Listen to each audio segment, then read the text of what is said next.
The night air was thick with smoke and pine.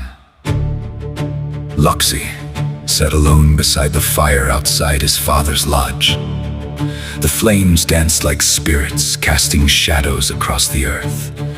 He sharpened his spear while listening to the sounds of the forest. Owls called, crickets sang.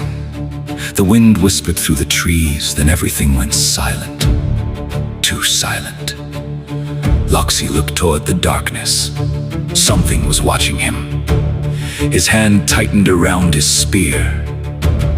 From the shadows emerged an old woman draped in deer hide. Her long silver hair moved as if blown by a wind only she could feel.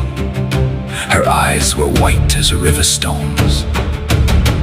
She was known among the people as Ishki Aya, the Dream Walker.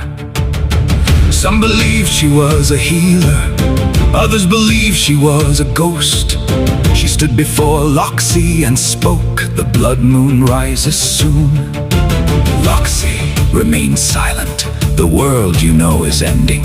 His heartbeat quickened. "I have seen it," he replied. The old woman nodded. "Then you have also seen what follows." Loxi hesitated. "No."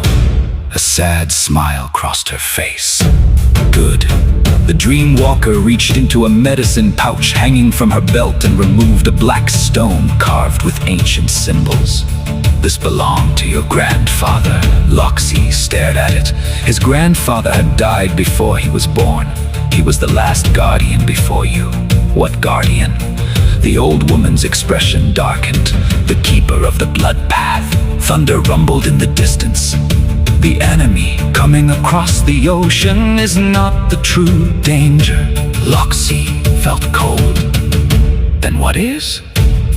The Dream Walker looked toward the moon. "Something ancient is waking beneath this land." Lightning flashed. For a brief moment, Loxi saw fear in her eyes. Then she was gone, as if she had never been there. Only the black stone remained. Days later, the visions returned, stronger than ever. Loxi saw forests burning, villages abandoned, bodies floating down river stained red. He saw pale men wearing metal skins. He saw giant ships with wings like birds. He saw warriors falling, and behind them all a creature.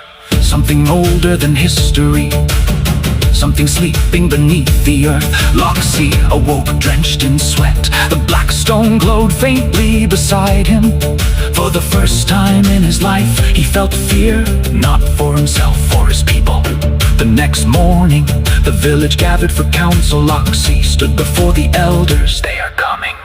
Murmurs spread through the crowd again. The medicine man's strange son.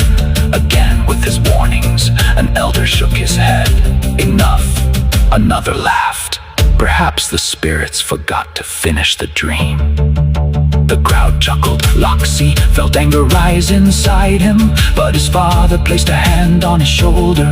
A medicine man does not fight ignorance with rage, he fights it with patience. Still the people turned away. They refused to listen, refused to believe, refused to prepare. That night Loxi climbed a ridge overlooking the forest. The moon hung enormous above the trees, red, darker than he had ever seen. Blood moon. Suddenly, the black stone around his neck grew hot. A deep vibration shook the ground. Birds exploded from the trees. Wolves howled. The earth trembled beneath his feet. Then a voice echoed through the darkness. Not human, not spirit. Something in between. Loxi.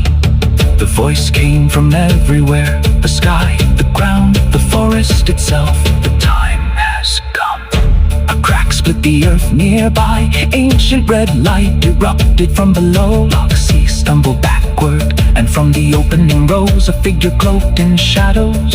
Its eyes glowed gold, its fangs reflected the moonlight. One of the ancient blood warriors, one of the vampire guardians. The warrior knelt before Loxi.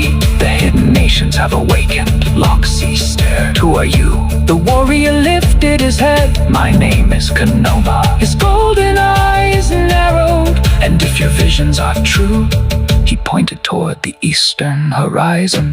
Then Hernando de Soto is already coming. Far away, beyond the forests and rivers, thunder echoed, but it wasn't thunder. It was the sound of ships approaching a continent that did not yet know it was about to change forever.